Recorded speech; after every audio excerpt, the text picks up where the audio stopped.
GO number 46 ను రద్దు చేస్తాం. ఆ జీవోతో నిరుద్యోగులకు అన్యాయం.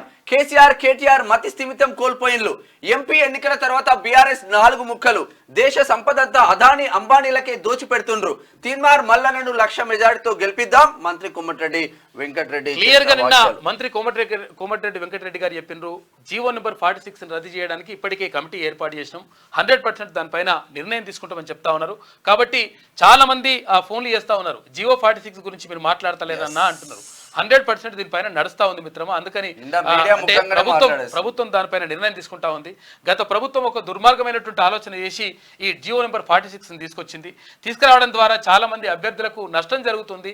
తర్వాత మాకు ఎక్కువ మార్కులు వచ్చినా కానీ మేము ఉద్యోగం కొట్టలేకపోతున్నాం అనేటువంటి ఆవేదన వ్యక్తం చేసిండ్రు చాలా మంది మిత్రులు.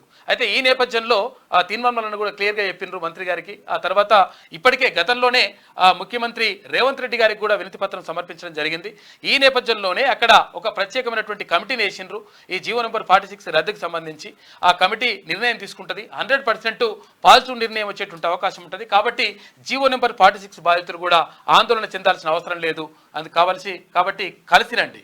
మీకు అష్యూరెన్స్ అయితే రాష్ట్ర మంత్రి కోమటిరెడ్డి గారు మీకు అష్యూరెన్స్ ఇచ్చిండు. ఆయన మాట ఇస్తే ఎట్లుంటుందో మీకు అందరికి తెలిసింది.